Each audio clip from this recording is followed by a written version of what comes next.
Indeed. Welcome to Clinix webinars, weekly webinars, and Clinix Health Group, where health and care meet. And it's an exciting moment again, once more for us to host these weekly webinars. And we can only do so because you keep on coming back when we invite you to listen to various experts in their own fields, either as clinicians, academics, and researchers. And so this is no different even tonight that we have such an opportunity to be hosting an accomplished speaker, a clinician, an academic who will be speaking to us this evening. Just be reminded that these webinars are CPD accredited, and we implore you to make sure that when you register, you give us your full details, your name, your surname, your registration number as to whether you're with the Nursing Council or the Health Professions Council, the Pharmacy Council. We had a good time with the pharmacists last week, and also the allied health professionals. And we then be able to submit your details. You don't have to give us information during this webinar session, because the fact that you are here, it means that you've submitted your details. Just make sure that you give us your correct email address, so that once your information has been uploaded, then you can get information from the regulator informing you, confirming that your CPD points have been allocated. We've received one or two people making inquiries as to whether they've got their CPD points, and we are certain that once you give us your full details, we upload that information and submit it so that your CPD points are allocated. And just a reminder that these meetings are streamed live on YouTube. So at any time when you want to go back and watch or listen to the presentations at your leisure, you can do so at any time you wish to do so. And so from time to time, colleagues ask if the presenters will share their presentations, and I think we convey the same message even to our speaker tonight, and indicate if she is willing to share the presentations with all of you who are participating in this webinars. Also, make sure that when you enter, you do mute yourself and you switch off your video. We in load shedding season, and so we need to make sure that we have good quality of sound and connectivity with sound. This evening we have Dr. Evelyn Kangawaza, who's a specialist physician. She holds an MSHB from the University of Makerere, Uganda, and she also has an MMed from the University of Pretoria. She also has a diploma in HIV management from the College of Medicine South Africa, and a certificate in advanced management from the Foundation for Professional Development. Dr. Kangawaza as I indicated, she completed all these qualifications some time back, and she worked for the former Bophuthatswana Department of Health from 1981 to 1994 at Tucson Hospital, Jubilee Hospital. In 1994, she was then asked by the then Minister of Health, Dr. Patrick Mokhobo, one of our renowned cardiologists, to start a program to train nurses in the management of minor ailments. And that was the beginning of nurse clinician training in the then Bophuthatswana. I think it continues now in the Free South Africa. And this started at the Jubilee Hospital. Dr. Kangawaza worked for Dr. George Mukari Academic Hospital, and also this for Komakratu University of Health Sciences. From 2003 to 2017, is a specialist physician on a full-time basis. And her main task was heading the HIV clinic and supporting the hospitals and clinics that were under the cluster group of George Mukari. She served as an area with a population of about 1 million. And this clinic handled tens of thousands of HIV infection patients over the years from 2003. That's what gave her the experience and the knowledge and expertise to manage HIV and AIDS. And so it is no wonder that tonight we're asking her to speak on us on tuberculosis in the HIV-infected patient, the commonest opportunistic infection in HIV. And so, Dr. Kangawaza, we are quite excited to have you joining us this evening to share your thoughts and experiences with this group of people who are joining us every week. Thank you very much for honoring the invitation. I thank you, Dr. Biller, for giving me a chance to speak to your doctors. It's a privilege for me because I really love working with HIV patients. I would like to see my slides. I can't see them.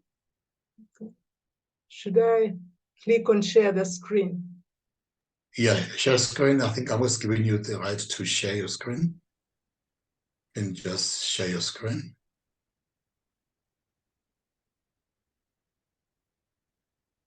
Thanks a lot. Yeah, it's coming. There.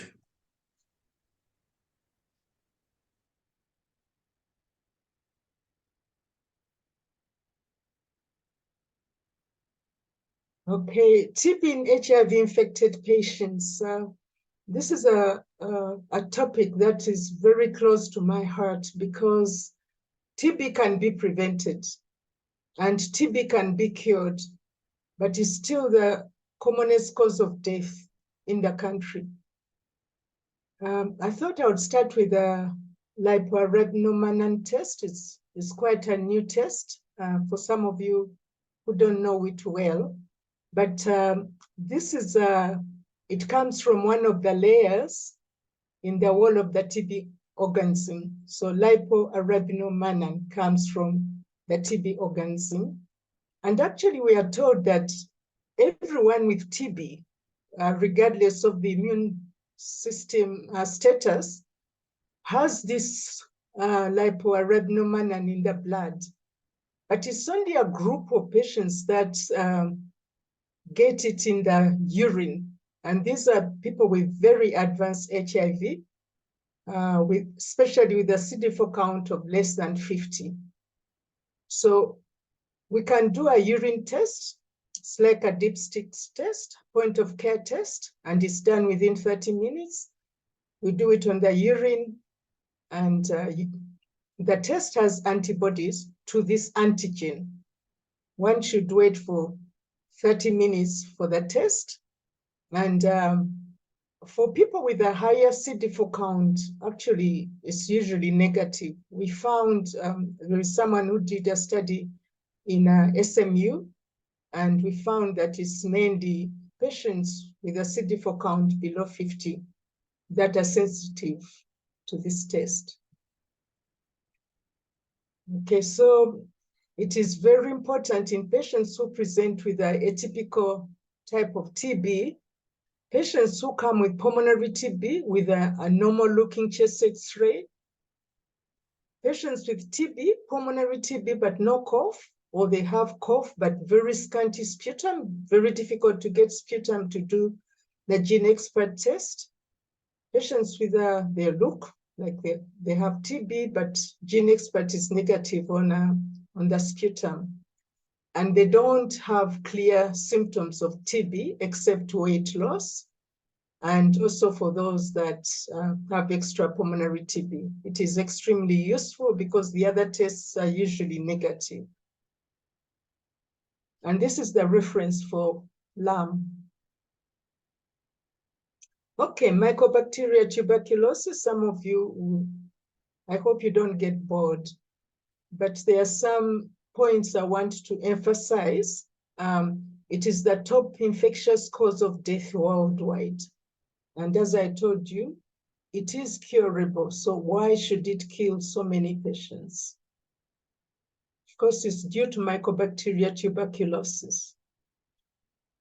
I thought I would start with some of the cases that we found very interesting in our clinic. This is a young lady, she's probably about 25, who came in with a lymph node. This lymph node wasn't painful, but I think it was bothering her. She went to the surgeons, fortunately, and they did a fine needle aspirate and they found TB. I think I could have missed it. People, do you examine your patients fully? That lymph node was due to TB in the breast. I had never seen TB in the breast. This breast looks bigger than that one. It wasn't painful. It was indurated on the lateral side, but that is TB of the breast. Remember to examine your patients fully, because I really have a feeling I could have missed it. And then I'm seeing these patients recently. Of course, I know I've been missing them. If you look at this patient, he has lost weight. And if we look on the right side, the right supraclavicular area is normally full of fat. When one loses weight, we get a scaphoid space there. But now, if you look this side is not as scaphoid as this side. In fact, if you don't undress this patient and you just peep through the shirt, you may think that this is normal. But when this patient was undressed, we realized this side was fuller than this side. Now, this is the side that looks full. If you look carefully, this is a dilated vein, which tells you that there must be some obstruction here. This is a right side that is fine. This patient actually had chronic diarrhea. A lot of patients that come to you with diarrhea actually have chronic diarrhea. You should ask them for how long they've had it. Because what normally happens when people get diarrhea, they go to the pharmacy, they try something before they come to you. Chronic diarrhea, this was due to TB in the colon. And these glands you see, it's almost like Vacuole's node, but that one is due to CA colon. But the glands, TB cause in the colon actually drains to this area. So please remember to examine these patients. From the time I saw this patient, I've seen about 4 others. Now, this is another one. This patient, when I first saw him, this side it looked normal. In fact, I tried to convince the doctors who were with me, interns, that this side had some glands, but it was difficult to appreciate it. But if this is scaphoid, he had lost weight. This was scaphoid, this looked normal. And he also had nodular glands up here, firm, less than a centimeter, that, one can ignore them. But anyway, I went ahead and I started him on TB treatment. I forgot to give him steroids. He came back within a week. These glands had come out, big and at the back of the neck.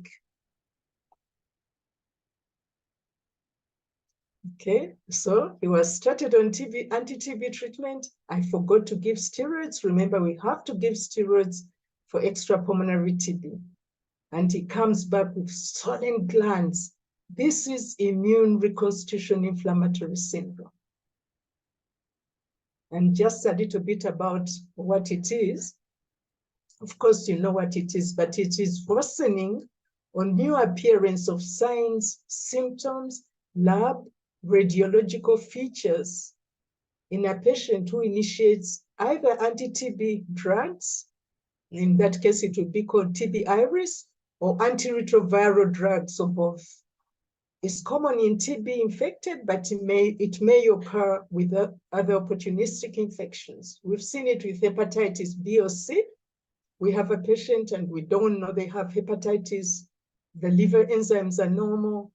When we start ARVs and the immune system gets better, then we get inflammation and damage to the cells, and then we get jaundice. That is immune reconstitution inflammatory syndrome. Now, this is the proposed case definition for iris. The patient has to be HIV infected, on ARVs, or on TB treatment. So TB treatment alone can give iris. and it can be paradoxical.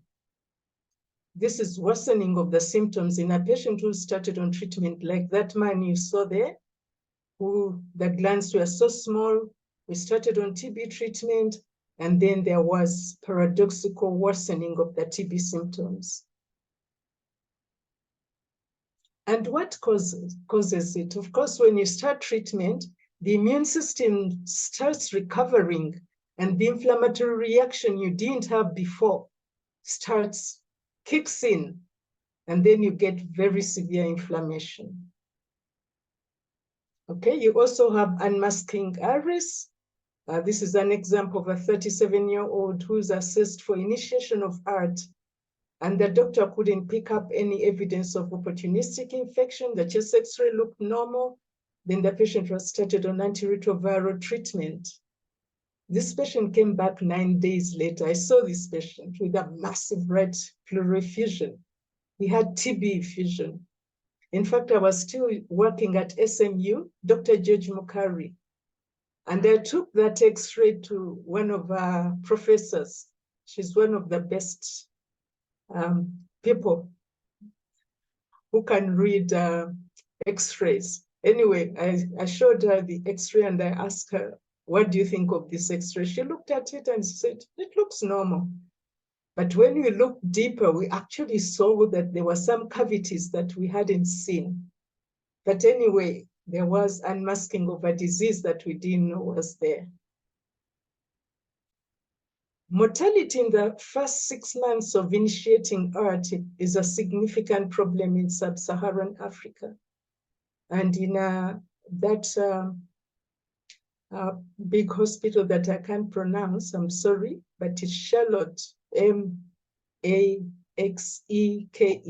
in Johannesburg. They did a study on patients who died on ART in their hospital, and they found that 73% of them had died of immune reconstitution inflammatory syndrome. So this is a big problem. Many times these patients die and you think, anyway, they had HIV or they had TB, that's why they died. But postmortems are very good because they inform us that this is a big problem and it can be prevented. Now, this is the Department of Health in their guideline. The last book that was printed in 2014. But actually, if you go on their site, they're updating the information there. So it's better to go on their website. And they recommended that we have to give steroids for extrapulmonary TB. Of course, we know we've been giving it for pericarditis, but for all TB all over the body in these HIV patients. And they recommend high-dose steroids. That is about 1 milligram per kilogram. And we taper off gradually over several weeks, depending on clinical progress. For me, I always tell people 8 weeks, because if one looks at the iris, they say iris usually starts at around 3 weeks. So we can't stop the steroids at 1 month. We should wait for 2 months. I remember there's a patient who started on, she was on anti-TB treatment for 8 weeks. Then I initiated ARVs. She came back with iris. So iris is a big problem and it kills. One would rather give these high doses, and then at 8 weeks, we introduce the ARVs. One of the reasons why one shouldn't really hurry to start ARVs apart from this iris is the fact that it's been studies were done in the US, and they found that TB increases the viral load up to 160-fold. So when you treat TB, just TB alone, the viral load will go down and the patient will improve. CD4 count will go up. So you don't need to worry. If you're not happy, see the patient every week. They are usually doing very well. So TB is the leading killer in HIV positive people because HIV suppresses cell-mediated immunity. which is essential for the body's fight against TB infection. So let's talk about, this is simple, but it's so important. What normally happens when TB gets into the body? When the TB organism gets into the body, into the lungs, the body is stimulated to fight the TB organism, and as a result, granulomas are formed. And this is a diagram of a granuloma. You see the fibroblasts, they form the fibrous wall around this granuloma. They keep the TB organism inside there. And then we have the T-cell lymphocytes, macrophages, they are all involved in making granuloma, this granuloma, to fight the TB organism. And in the middle, we get a necrosis of the cells, I mean the host cells, and then the TB and some of these cells, and that is what we call sputum. So around the granuloma is a fibrous wall, as I've told you, to prevent TB from spreading from the rest of the body. Inside the granuloma, the host cell produces toxins to kill the TB organism. Some of the lung cells die in the process. Some of the TB organisms die. As a result, we get a thick soup-like mixture. This is necrotic material, which we call sputum.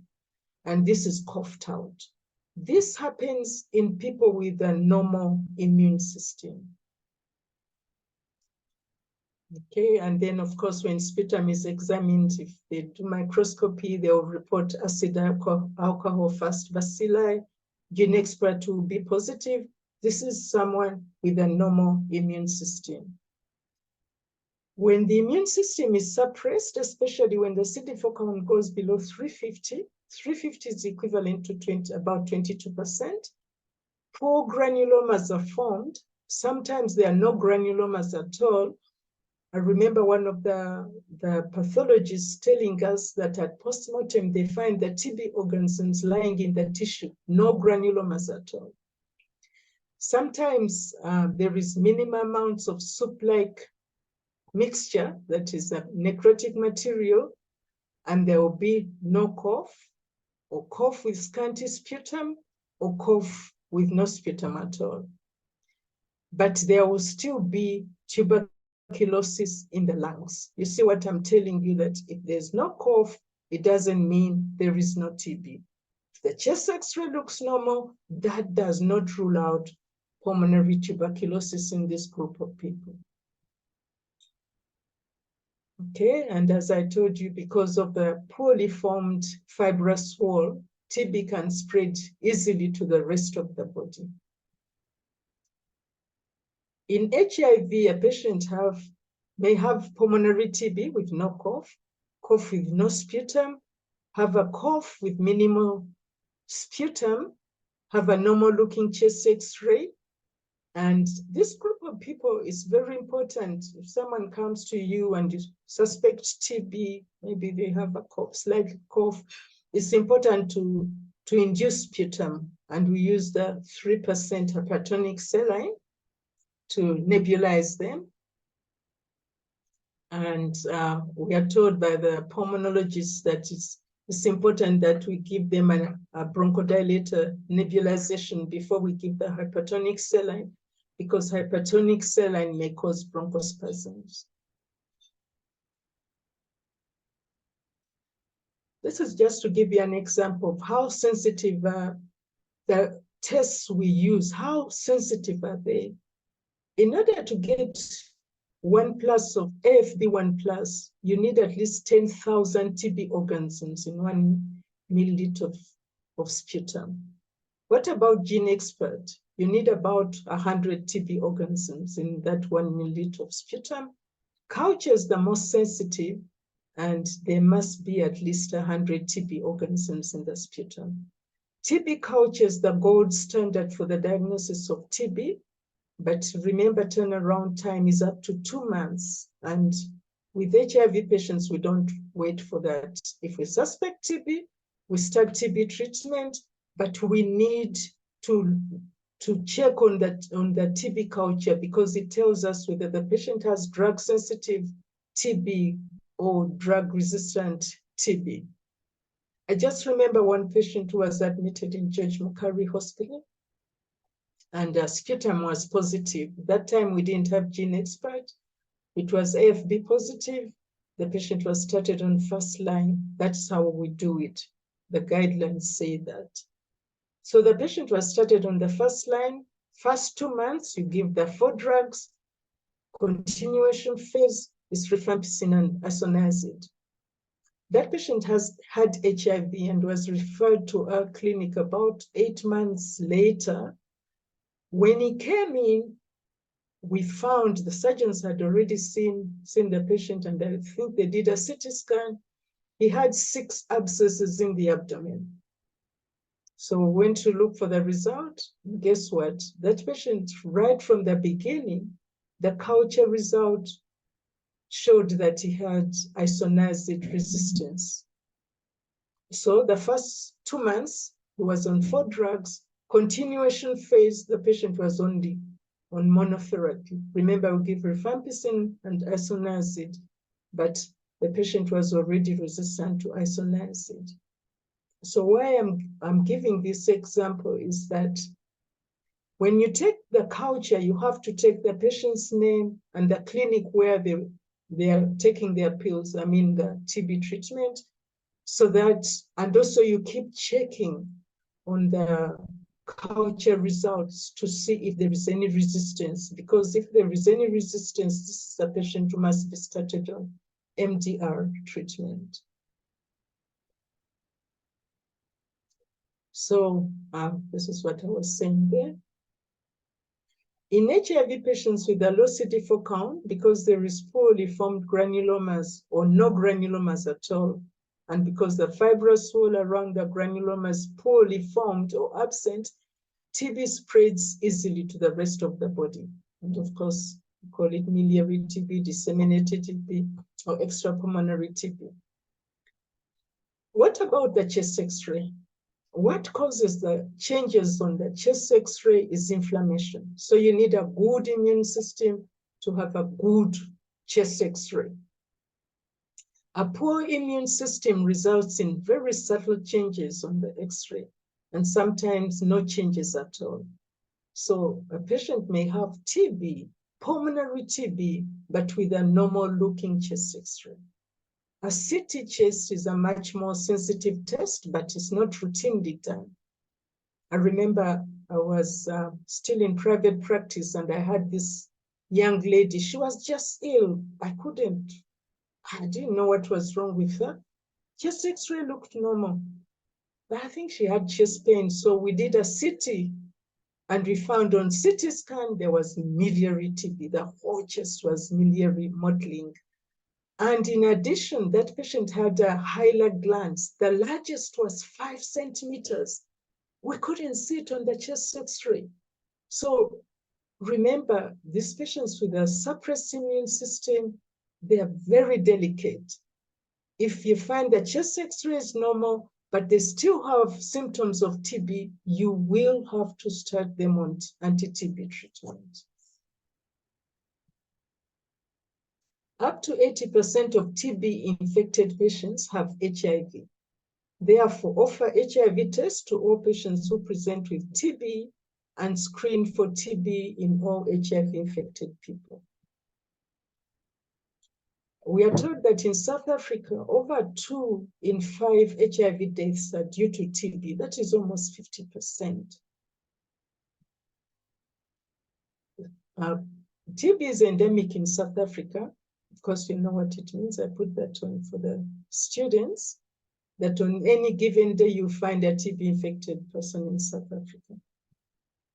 A person with open TB, the patients we used to have with a good immune system with cavities in the lungs, if not treated, they can infect up to 10 to 15 people over the course of 1 year. Fortunately, HIV-infected people with a low immune system are not that infectious.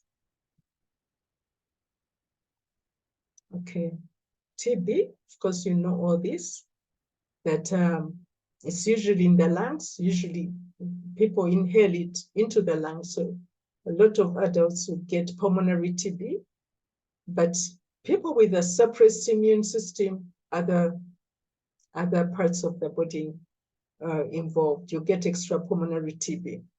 And in addition to the HIV patients, remember other people who have immunosuppression, like asthmatics on steroids. Remember your asthmatics, when they're coughing, don't think it's asthma only. You have to always screen them for TB. People on chronic dialysis, malignancy, chemotherapy, radiotherapy. This is I wanted to put this slide in, statistics. The top 8 countries with TB, they account for 2/3 of the world new TB cases. This is 2019 statistics. Of course, I don't think we have newer statistics than this because of the COVID period. But if you look at this, India accounts for 26% of the world new cases, TB cases. But look at the population of India is 1,366 billion people. Now, when you come down here, South Africa accounts for 3,6%, and our population is only 58,56 million.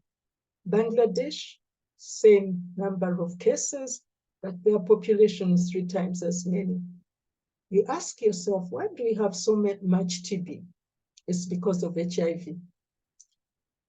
We never used to have so much TB until HIV came along.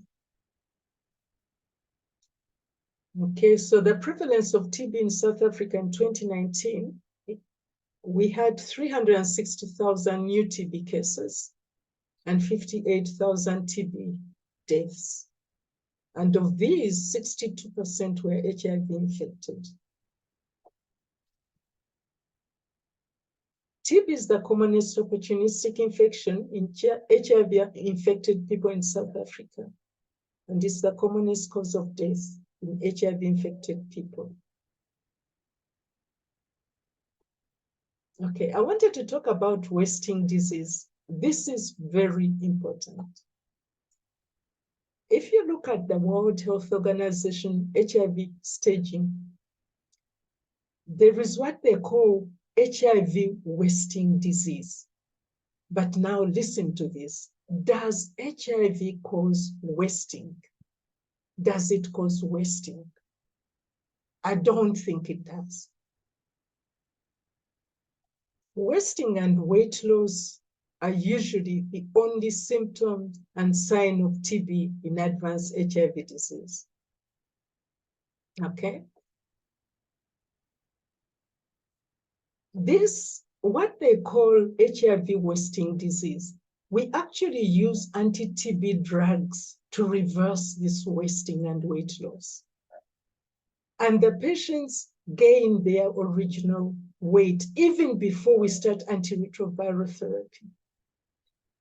HIV does not cause weight loss. So that wasting disease, HIV wasting disease, wasting disease in HIV is due to TB and it is reversed by anti-TB drugs. If you go to the Western world, their HIV patients don't lose weight. So please, when you see an HIV-infected person with weight loss, it's not HIV, it's TB that is causing the weight loss. Because before we start ARVs, if you give TB treatment, you find that they go back to their normal weight. And it's so interesting. These people, when you start them on anti-TB drugs, they gain their weight so fast. I have a patient who put on 4 kilograms in a week, another on 6 kilograms in 2 weeks, which tells you it is TB. I'm giving anti-TB treatment and the patient is gaining weight. It means that wasting disease is not HIV wasting disease.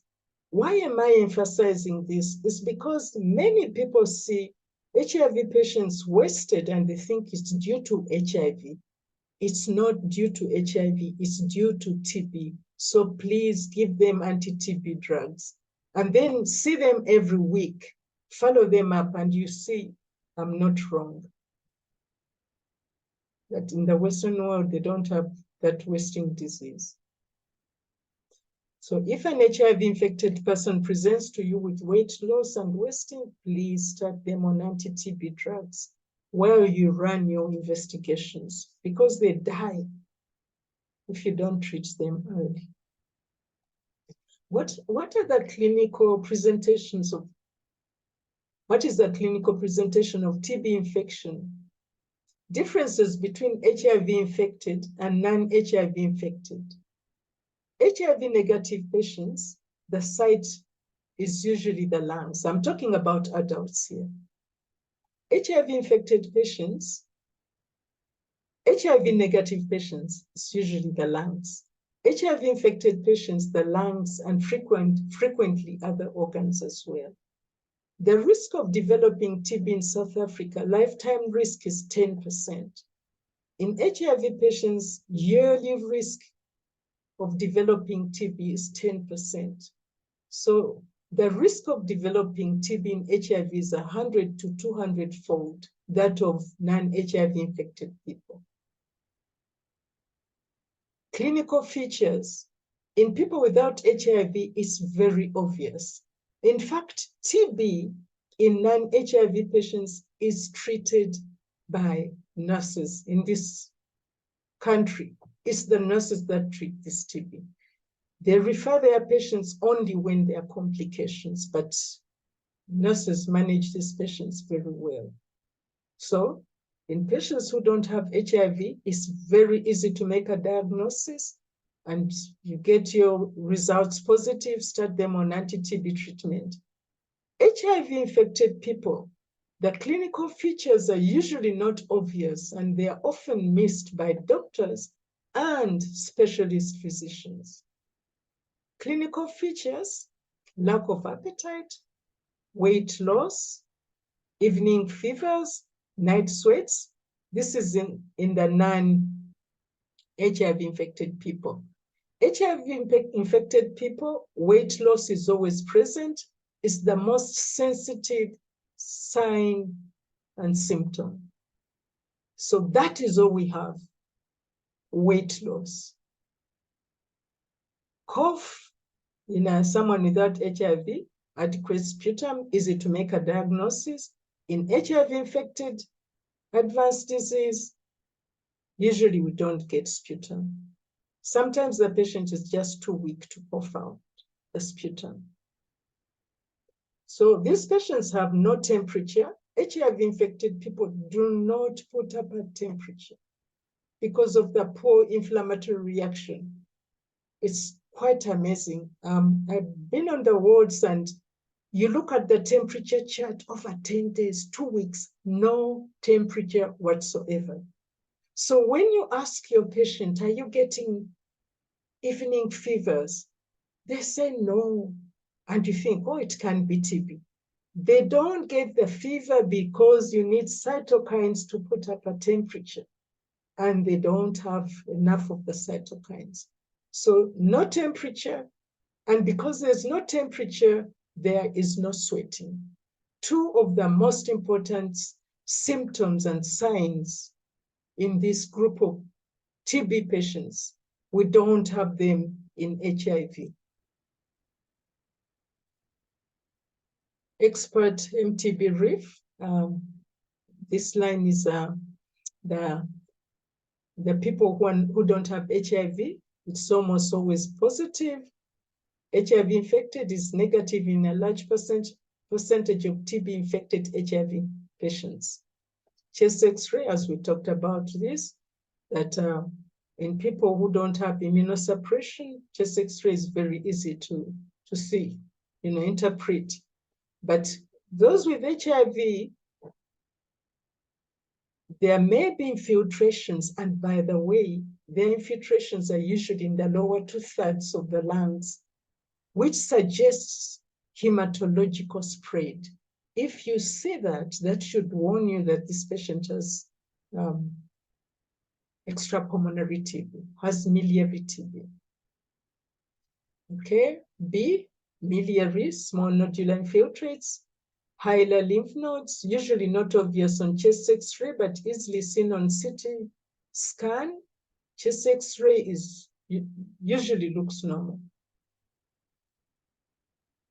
We are told that if someone doesn't have HIV and they have TB, and maybe you miss the TB and they are left untreated, 50 to 65% die within 5 years.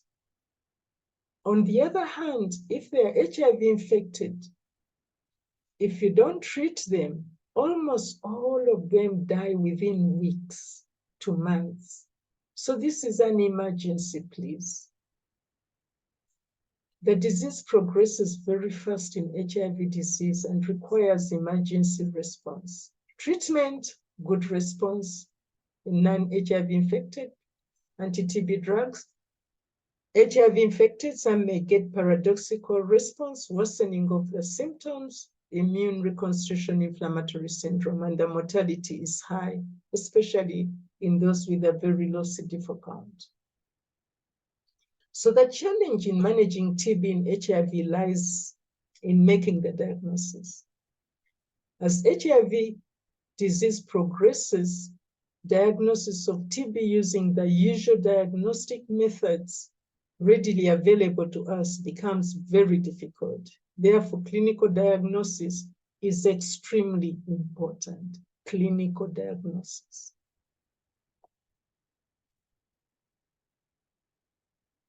Okay, immunosuppression. This already 1995, these people saw that these people have poor granulomas. And they said 50 to 80% of their patients, already 95, 98, these patients presented with smear negative TB. In the primary healthcare setting, sputum may not be collected properly, either because of unavailability of apparatus for sputum induction, or because of shortage of human resource to supervise the sputum collection. And also sometimes the patients are too weak to cough out the sputum, and they may end up giving saliva.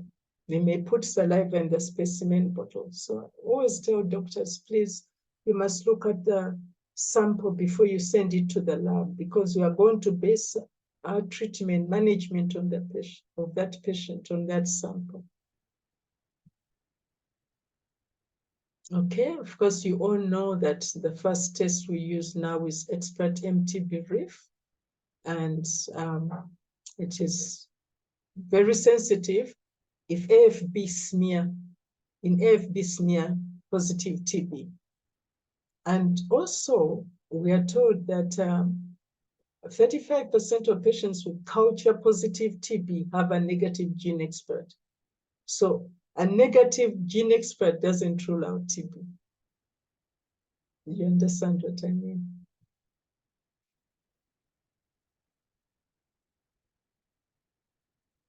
Expert MTB RIF shows 65% sensitivity in smear negative but positive TB culture.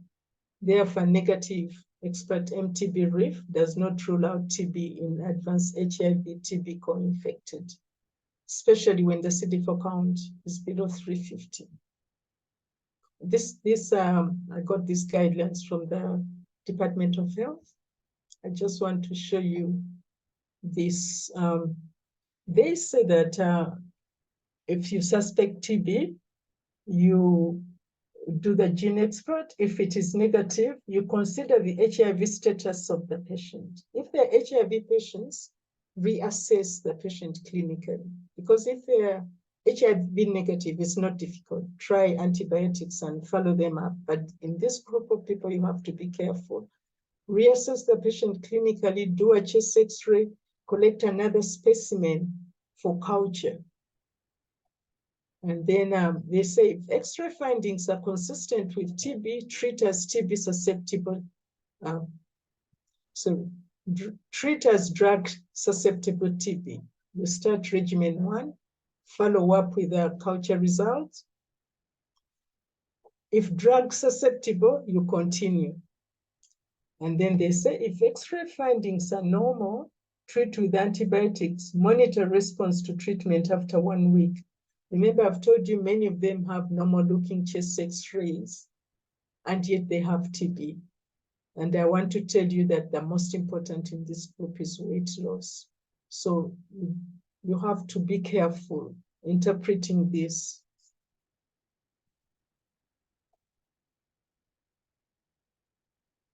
I've told you about that.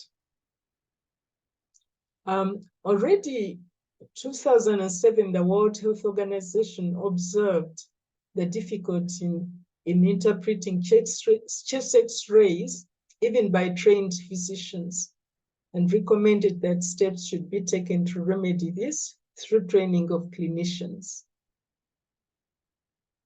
Up to 10% of patients with sputum culture positive TB have a normal chest X-ray. Okay, the effect that TB and HIV have on each other. If you look at HIV causes both quantitative and qualitative defects in the CD4 T lymphocytes. So even when the CD4 cell count is high, the quality of the function of that T lymphocyte is interfered with by HIV. So HIV promotes TB at all CD4 cell count levels, but the presentation differs. When the CD4 cell count is still high, the patients present like a typical TB. HIV makes clinical progression of TB rapid and aggressive. HIV reactivates latent mycobacteria tuberculosis by 5 to 15% annually. It increases reactivation and reinfection. And as I've told you, the risk of developing active TB increases 100 to 200-fold. TB increases the viral load. Co-infection, TB and HIV, results in higher viral loads. And because of the higher replication, there is an increase in diversity, which will cause mutations in the virus and resistance to the ARVs. A study done in the USA showed that when an HIV patient develops TB, the viral load, viral replication goes up by 5 to 160-fold. And that, of course, is going to result in interfering with the immune system. CD4 count goes down, and it's a vicious cycle. So a patient with a HIV develops TB, viral load goes up. So when you start with TB treatment in this group of people, the viral load will go down. Active TB infection causes release of cytokines, and these cytokines, tumor necrosis factor alpha and MCP1, increase HIV replication, resulting in a vicious cycle. So TB speeds up the rate of CD4 cell decline. With CD4 cell counts above 350, patients present with typical TB features, with positive AFBs, upper lobar disease, cavitation, making it easy for the clinician to make a diagnosis. But as the CD4 count goes up, the presentation becomes atypical. And 65% of HIV patients will present with extrapulmonary TB with or without PTB. Delay in diagnosis results in increased morbidity. In 2006, this is Gandhi from KZN, they found that the mortality rate in this group was 40% per year, despite anti-TB therapy. And then this is statistics from our wards in George Mukari.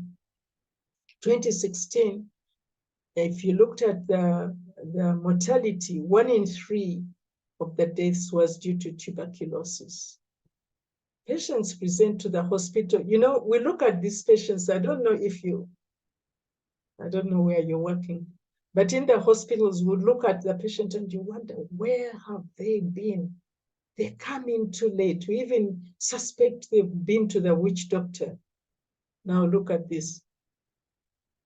This gentleman, this very bright gentleman, I can't pronounce his name, from Cape Town, this professor, did a study and found that what causes the delay in presentation of these patients to the hospitals. And they found that doctors and nurses caused a delay of 30 days. Patient delay was 14 days. Now, when one is ill, they go to the pharmacy, buy something. So when maybe they are coughing, they're not feeling well, they go and buy some pills and wait to see if they get better. Then they start going to either the clinic or they go to the doctor. And so this resulted in a delay of 30 days. And they found that many of them had been to 3 different clinicians, either a clinic or a general practitioner. So they found that medical providers were responsible for 70% of the delay. Why do patients come late? It's because the people who are seeing them don't realize that, in fact, please offer them HIV tests. If they have HIV, you have to realize the only sign and symptom you can depend on is weight loss. Extrapulmonary TB is more difficult to diagnose, therefore it is often missed. Now, what am I talking about? These people, the immune system is very suppressed. As a result, many of them have extrapulmonary TB, and therefore it will be very difficult to diagnose their problem. Okay, now this is from the Department of Health, and they say disseminated TB is underdiagnosed. Disseminated TB causes wasting in HIV-infected individuals, should be considered in all febrile patients presenting with wasting syndrome. Now, I want to add in, they do not get fever because the immune system is so poor. They have no fever, they have no night sweats. If they don't have fever, they don't have to sweat. So a good immune system is actually needed to mount a fever. And then when the fever is up, then the patient sweats. The body sweats to lower the temperature.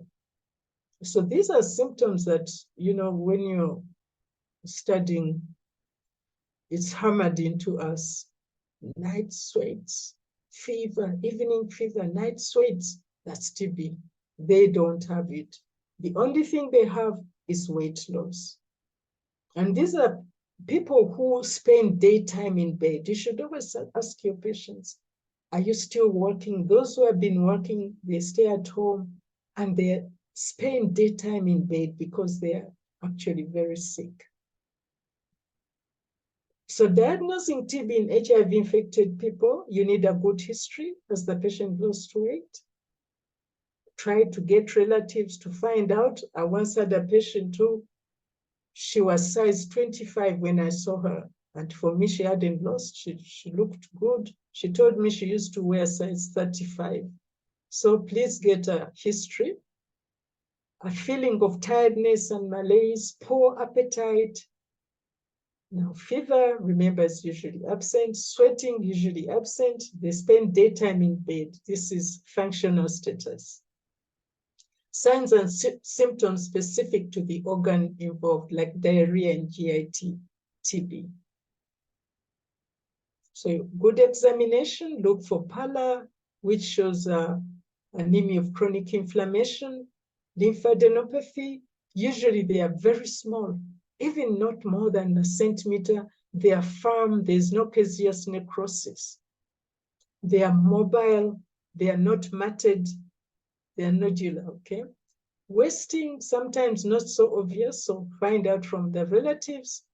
If you find the patient has a big liver and spleen, you have to think of differential diagnosis like infiltrative diseases like lymphoma, leukemia. Okay, Now, when we get to meningitis, these patients may present to you without a stiff neck because you need a good immune system to put up inflammation of the meninges. Now, what about a pleural effusion?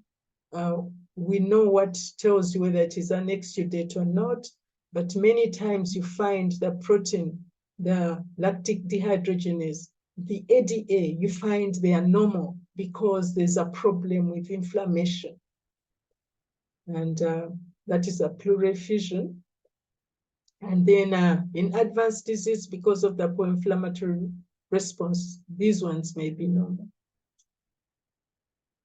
Biopsy, we're told, is 80% sensitive, but we have to remember that the granulomas are not, there's not necrosis, no caseous necrosis because the inflammatory reaction is poor. So non-caseating granulomas can be due to TB. You have to remember that. Urine hematerion dipsticks, 3 morning specimens for TB culture. They said sensitivity is 90%. TB can cause pelvic inflammatory disease in the fallopian tubes. Also, you may have TB in epididymis, the prostate, and the testes. I got a patient who had a big testis, firm. I almost missed it. Fortunately, the patient was kind to me. He showed it to me and it was TB. Skeletal, maybe TB spine. They may present with paraplegia. Of course, remember all the other differentials. Joints, please aspirate and culture. And again here, TB meningitis, these may be normal. The protein glucose ADA may be normal because of poor inflammatory reaction.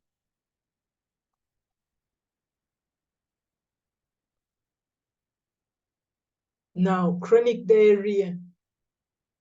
I don't know what happened in the past. I think we missed this. But we're seeing more and more patients with diarrhea, chronic diarrhea, and it's due to TB.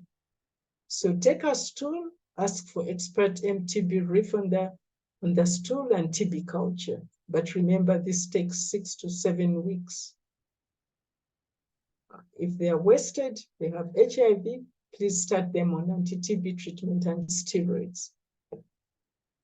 Urine TB LAM test is more sensitive when the CD4 count is below 50.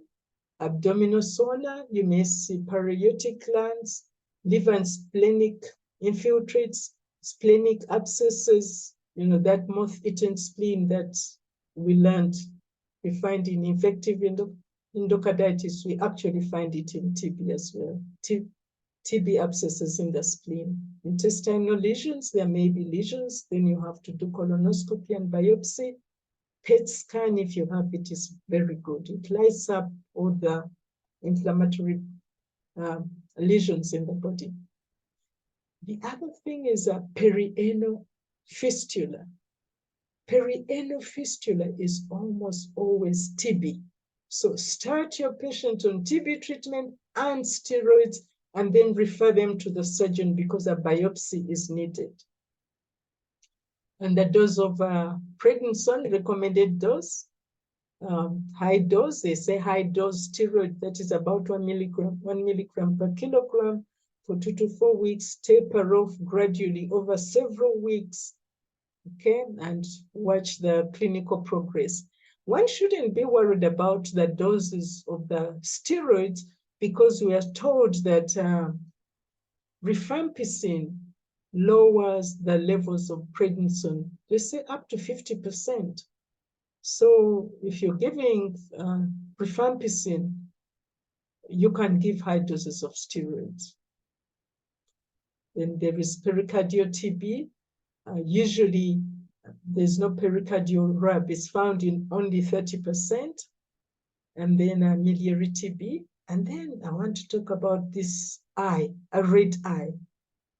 If you see someone with a red eye, send them to the ophthalmologist. Don't give eye drops because they won't go there if you give eye drops. in our clinic, we had 4 patients with what looked like a pterygium. We referred them to the eye clinic. 2 of them had TB of the eye, and 2 had squamous cell carcinoma. So you see a red eye, keep away from it, send the patient to the ophthalmologist. Don't give them eye drops. TB skin, what may look like sepsis is actually TB in the skin, TB in the muscle, TB breast, you saw it. And then, of course, investigations. Expert MTB reef, line probe assay, TB culture is the standard. That is what we should use, in addition to the other one. And then the urine TB LAM test and stool for TB culture. Of course, it takes 6 to 7 weeks. So start treatment while you wait for the result. Stool for gene expert, fine needle aspiration, biopsy of the lymph nodes.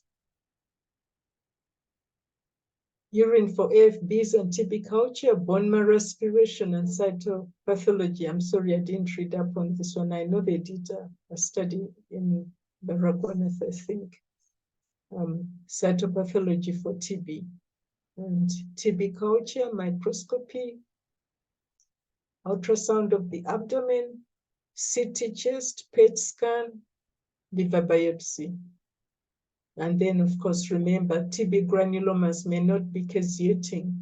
You need a good inflammatory reaction for necrosis to occur. And then this is what I was telling you, that rifampicin lowers the levels of prednisone by up to 50%. ARVs, we delay ART to avoid immune reconstitution inflammatory syndrome. You may need to wait for up to 8 weeks. It's not a problem. You may see your patient weekly if you're worried, but they do very well. Because if you start earlier, you get iris, which is a killer. Okay, and what are you looking at? You look at the weight gain and the functional status. How much time do they spend in bed during the day? Pulse, respiratory rate, and temperature. And then these are the references. It's a long list of references. Thank you very much for being patient with me.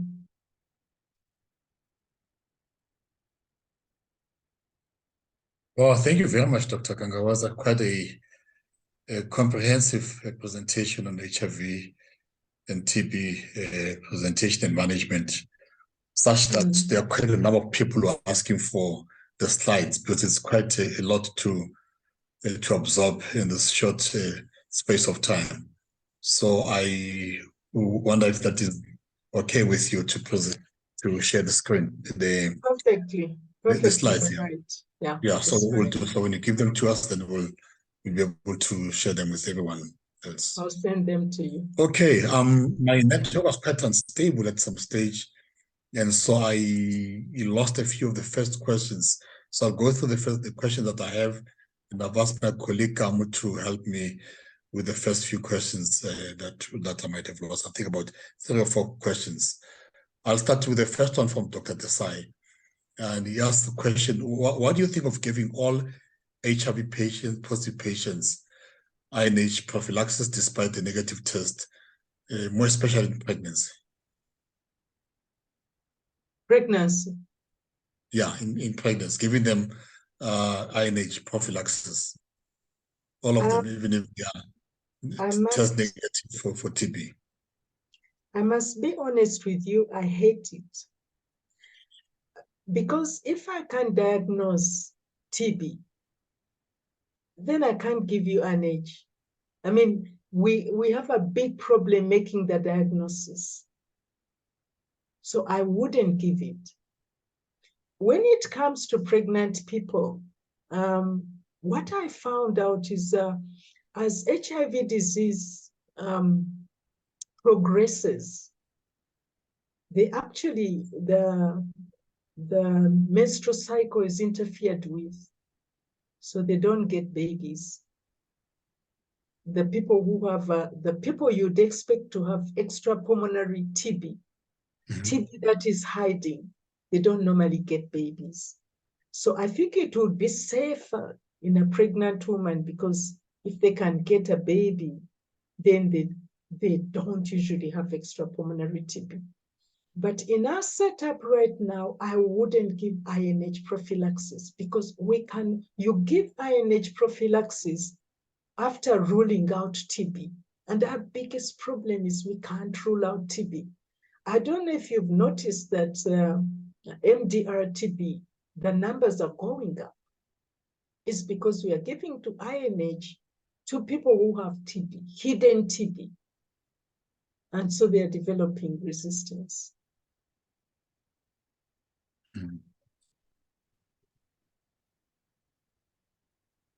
Okay. The next question. How possible is it that ARV develops a kidney infection in HIV patients? I beg your pardon? How possible is it that the patients, I think they said ARVs, if you give ARVs, these patients develop kidney infection if they've got HIV? ARVs, they get kidney infection. I don't understand the question. Yeah, I'm not sure. Yeah, I'm not sure if I understand it. Maybe Dr. Matthew, if you can just unmute yourself and ask this question.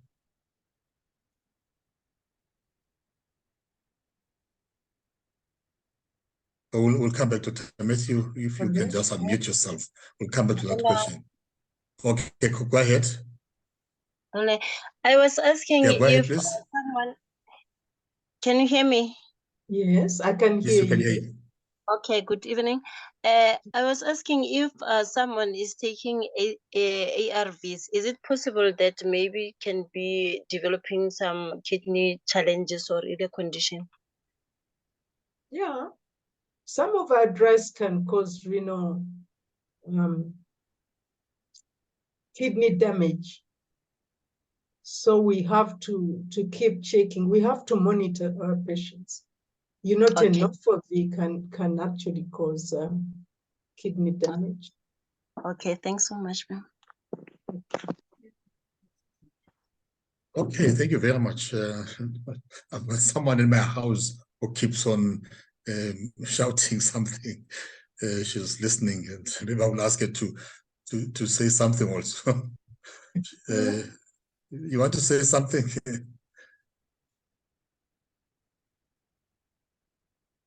Yes, hi, Dr. Bila. Unmute yourself, please. Yes, hi, Dr. Bila. I'm Dr. Moabi. Well, I happen to be a nephrologist, and I was saying that HIV and kidney disease, the most common thing will be TDF toxicity from the ARV drug that is commonly used, and most patients have to go for regular UNEs to make sure that they don't have that. And the second thing would be acute kidney injury, which could be from either dehydration from the acute gastroenteritis, from persistent vomiting, and also from the diarrhea, especially if the CD4 count is low, and therefore the patients come in with that symptomatology of acute kidney injury, which resolves on treatment with intravenous fluids.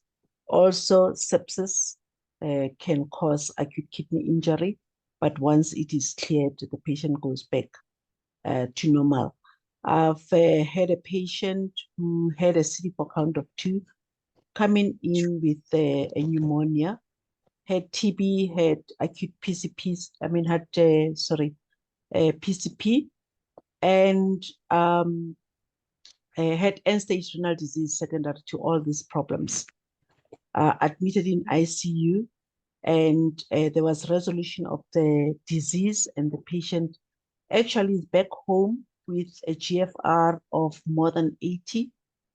She's off dialysis, and it was all acute kidney injury, which basically resolved once the sepsis and the dehydration was cleared. Thank you very much. Thank you, doctor. Yeah, thank you very much, my partner in crime. That's yeah. The next question is from Dr. Freda van Antwerpen. Is the mechanism by which TB increases viral load known? Do we know why the viral load goes up because of TB? They actually say that interferon, let me remember. There are two, they've given two cytokines, monocyte chemoattractant protein, MCP1, and the other one is, okay, you look at them, they're actually there. There are two cytokines that increases the viral load. Okay. And why is TB the most opportunistic disease to lead as a cause of death in HIV positive patients and more faster than cancers and other opportunistic diseases? Because the HIV goes for the CD4 T lymphocytes that are essential fight against TB. Okay. And, yes. and Dr. Desai wants to know, when do we do Lyme urine tests? When do we do it? Yes, yeah. When the CD4 count is below 50, it's more likely to be positive, yes. Okay. I don't know why. I must tell you, I don't know. When maybe the nephrologist can tell us, when the CD4 count is low, maybe the HIV goes into the kidney. I'm not sure. But when the CD4 count, one of our students did a study on that, and we found that when the CD4 count is below 50, that is when we actually get a positive TB Lyme test. Yeah. Yeah. Perhaps yeah. Maybe the next discussion should be renal disease and HIV infection. Yes, please. Combined with TB. I would love to hear. Yeah, yeah. We'll invite you to come and be part of the panel. Yes, please. I would love to be part of it. And our dear friend, Dr. Nancy, wants to know, what about chronic discharge from the EA of an HIV positive patient that does not respond to antibiotics? Is that an indicator, perhaps, that they might be having TB also? It could be, I'm not sure, but it could be. I think one should do a gene expert on it. I'm not sure. I don't know. But that's a good question. Yeah. Dr. Nancy, maybe if you've got that patient, do that. Kamaluleke wants to know, if your Lyme is positive, is it necessary to do the gene expert? And how do we treat without knowing the drug resistance? Oh, I see. Yeah, actually, we don't do gene expert. We do, once it's positive, it is TB, there is TB. How do we know whether there's resistance?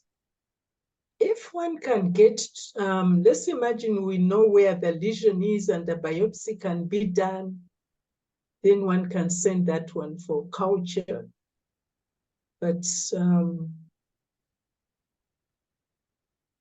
many times we can't get to, we don't know where the lesion is. But if we know where the lesion is, one should do aspiration, needle aspiration or a biopsy and send it for the culture and sensitivity tests. Yes. Yeah. Yeah. One of the earlier questions I missed, how is it possible that immune suppressed individuals with no granulomas and therefore with bacilli in most tissues are less infective than immunocompetent individuals? Was this what you said? I said that what? That that the immunosuppressed individuals with no granulomas Yes. and therefore with no bacilli in most tissues are less infective than the immunocompetent individuals.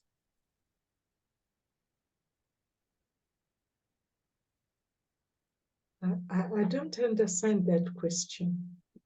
Because if they don't have granulomas, then they can't wall off the TB organism. So it goes to the whole body easily.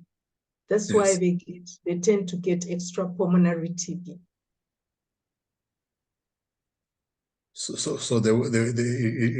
is that they are not they are not immunocompetent, or I think you wanted to say that. So okay, If they don't have because you need to have a good granuloma to wall in the TB organism. yes, yeah. But if the fibrous wall is missing, then the TB spreads easily to the rest of the body. Okay, I think there's the reference Is that to one a of question? Yeah, I think they're just seeking clarity to say, did they hear you correctly or not? Yeah, but I think What did I say? Yeah, I think you just clarified about the granuloma and that there's a wall, around the bacilli. Because they thought that maybe don't have bacilli if you don't have a granuloma. But I think your slide did indicate that around the granuloma and then centrally you do have the bacilli. And I think that's what the process of the pathology that what you are showing initially in one of your slides. The granuloma walls off, a good granuloma walls off the TB so that it doesn't spread to the rest of the body. You just cough it out in the sputum. Yes. Yes. But if the granuloma is not well formed, then the TB organisms go through into the circulation to the rest of the body. And it becomes systemic, yeah. Yeah, it becomes systemic. Okay. And one of the slides that you presented, I think from Dr. Mwabi, is that you were showing the TB breast. And the question is that Tuberculosis rotundum in the right breast? I beg your pardon? Now, the right breast, there was TB there. Yeah. TB breast. What type of lesion is it? Is that a Tuberculosis rotundum? A what? Is it Tuberculosis rotundum? One of the, I think the skin lesion. I think they're trying to take you to dermatology now. Which one? The one with the breast? TB breast? Yeah. It was inside. It was not on the surface. The TB inside the breast. Okay. So it's not necessarily on the skin itself, yeah. No, it was inside. Okay. The lateral side of the breast had granulomas. Yeah. TB, yes. And then the question from in HIV positive patients with pulmonary TB may be less infectious than their HIV counterparts, and this may partly be explained by the lower bacillary load in the spectrum, I think, in the sputum. So I think this is a comment from one of the participants that they are saying that, yeah. That TB in the immunocompetent as opposed to the immunodeficient. Yeah, those with pulmonary tuberculosis may be less infectious than their HIV counterparts. I think, yeah. No, the people with a good immune system, they are very infectious. The ones with the good immune system, yeah. Because they wall off their TB organism and then they cough it out, or their TB organisms. They have a very high load of TB. Whereas the ones that don't form good granulomas, the TB spreads into the tissues. So they're not as infectious as the ones the people with a good immune system. In fact, they say that someone with open TB, that is open TB. if they sneeze about 1 million microorganisms. Sure. They're very, very, very infectious. In fact, I'm sorry to say, but these HIV-infected ones are safer than people without HIV. Without They're HIV. not as infectious Okay. as the people without HIV. People without HIV, the HIV is in their lungs and they cough it out every time. Even when they speak, it comes out if they are not on treatment. Yeah. Whereas the HIV is in the tissue. In fact, there's a prof who said that at postmortem, they find the TB organisms lying in the tissues with no granulomas. You know, they can't infect you. They are enclosed in the tissues. Yeah. Now this question, as I said, I lost the first few questions. I don't know who they asked, who asked these questions. But my colleague marketing has helped me to get these questions, which I think is the main message of this presentation, is that it is therefore correct to treat TB, even if there are no positive HIV results, with any patient who presents with weight loss.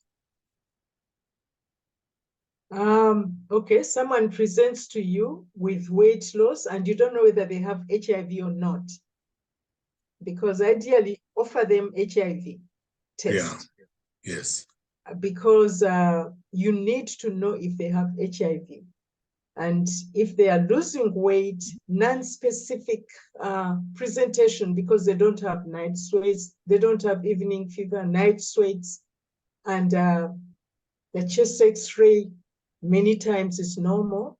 If we had the facilities and you do ultrasound of the abdomen and PET scan, would pick up the problems, but because many times you can't get that easily. So if someone has non-specific, they have HIV, non-specific symptoms, they're losing weight. Of course, you have to examine them, make sure they don't have malignancies, but you have to put them on anti-TB treatment. And when you start them on TB treatment, they respond very fast. I've told you, I've had this one who put on 4 kilograms in a week, another on 6 kilograms in 2 weeks. They actually recover very fast. You need to see them every week, because if they don't have TB, I mean, if they're not improving and they're actually taking the treatment, then you have to go deeper to look for the cause of their problem. Yeah. Maybe just to remind me, it's been out of clinical practice for a long time. In the early stages of managing HIV/AIDS, all patients who presented with HIV/AIDS were put on TB medication. Was that the standard approach, or No? It was, so we missed out on quite a number of them before. Yes, we lost a lot of patients because no, we didn't do that. We had to make a diagnosis, but then we lost a lot of patients because we didn't know that they don't form good granulomas. Therefore, they don't have good sputum or have no sputum at all. Yeah. Okay. But we now know. Yeah, it's taken us a long time. Yes. And the next question is, if TB is cured in HIV patients, do we still stage them as advanced stage 3, or we reverse the stage? Yeah, that's a good question. The staging never improves. It gets worse, but not better. Because you see, we don't know, because some of these HIV patients have permanent damage to the immune system. And the fact that they no longer have TB does not mean that the immune system is fine. Some of them, that's why some of them never, the CD4 count never goes above 200. In fact, they say a third of them never goes above 500. They have permanent damage to the immune structures. We keep the staging. It doesn't improve. Okay. It can get worse, but it doesn't improve. Yeah, sure. We've run out of time, the first time in a long time. It's quite a comprehensive presentation. Yeah, The it is relevant. last question. When do you start with physiotherapy? You know, we do also have quite a number of allied health professionals in this in these webinars. When do you start with physiotherapy intervention in patients who present with suspicious TB, clinical signs and symptoms? We always call in the physio to collect the sputum because they induce the sputum. They nebulize them with that hypertonic saline and give us a good sample. Instead of, because many times if you don't look at the sample, it's saliva, it's not a good sample. But if you can get a physiotherapist, they'll do hypertonic saline nebulization and get you a better sample. Okay, we've come to the last. Before I ask Dr. Kinoshi to do a vote of last comments, Dr. Decisive, so I meant to, you know, he asked about INH initially and you responded to it. He meant to ask that if TB is excluded, is there a place for INH prophylaxis in HIV positive patients? Yeah, definitely, yes. Okay. Mm. Okay, thank you very much. It's been a comprehensive discussion, and you know, just to reassure everybody that you have indicated that you will provide the slides. Yes, definitely. Yeah, this has been quite. Yeah, let me not talk much. Dr. Kinoshi is our Chief of Operations. Okay.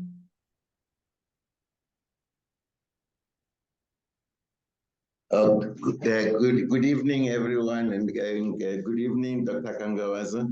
I think my job is a very easy one because I'm quite impressed with the amount of knowledge I gained. I think we all think we know TB. We were born with it. We went to medical school with lots of TB.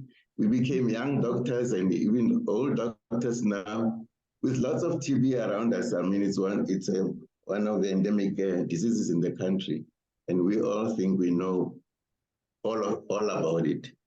But today, I think I'm not the only one.